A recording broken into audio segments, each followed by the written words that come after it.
My name is Evelyn Araluen. I'm going to read you a few poems. The first one I'm going to read is called With Hidden Noise. This burnt out neon clack is to carry a fire along free sea. It's fine and cheap and tear, where deserts provide and unravel apart and never say sound. Just flicker the signs of dead orthography, a tenuous bargain if ever there's time to match response. I'll wind it up for you if you don't look back. Marcel Duchamp with Pocket Chess Set. I'll play the light and pocket each memory in morning black. There's something to be won from a rightful step, a consent to match and advance upon each other. I'm not asking to be wanted, just to give what I had to give. This will fall back when the mood is right and surrender when the choice is lost. And then, we'll do the last one. Bloodmouth. When you tear yourself to speak, the blue, grey-green of winter sun sink, your throat will flower with dusk. Arms will reach, will embrace, and tremor against anonymous. The breeze, the bird, the branch will show you where to bury the splinters of that which would not hear or did not give itself to be heard, that was afraid to hear too much, that was afraid to blister in the sound of arteries and know this too as a home. It will not be flesh, but heat and light that will pry you from your periphery. Raise the stringy barks from scrub simplicity. Raise the river. Gather, bury, dry, burn the beads, the cloth, then the word for bead, the word for cloth. Leave only every way to say mother in every voice you've moved within. Meet time and be bled. It's only water finding sky. Tracks bearing still the old speeches and songs that shattered against white noise.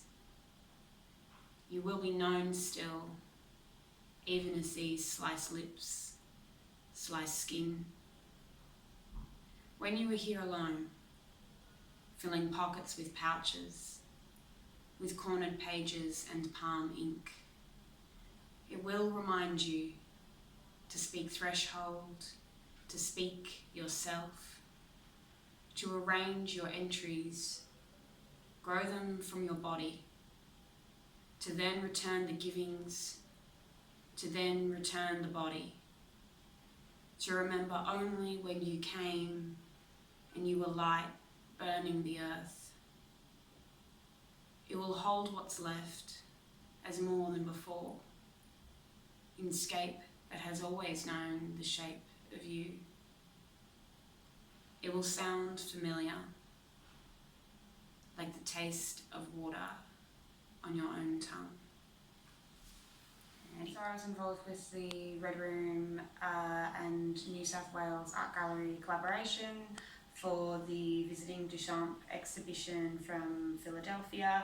I was instructed to write 10 poems about 10 works of art or 10 photographs of Marcel Duchamp, and I was given a range of ready-mades and paintings, so a lot of different forms and styles, and I came up with a really consistent structure of 10 poems, 10 lines each, attempting to in each one respond thematically but also stylistically to the work, which was a really interesting experience.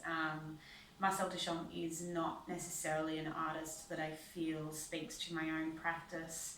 His conceptual approach to art is quite different from the way in which I like to approach my own work. Poetry is very confusing, very baffling. I feel like everybody got the instruction book but me, and so I think poetry is just a giant question mark in my life, and I'm endlessly finding different ways to write towards that question mark.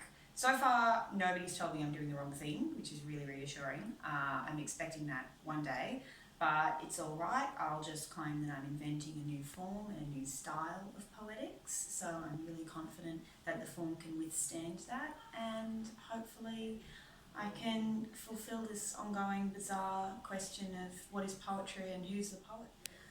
I think that the strangest sort of thing about responses to my work is now seeing my poems being taught and actually having the bizarre experience of tutoring a student in her HSE who had completely without my prompting found one of my poems and was going to study it.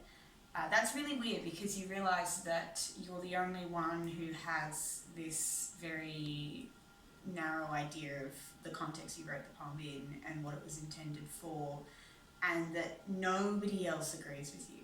So I suppose the strangest thing about having my poetry being read and interpreted by other people is just their insistence on what it means, and then, you know, they're really confident, and I'm really glad. I'm glad one of us is confident about what my poems mean.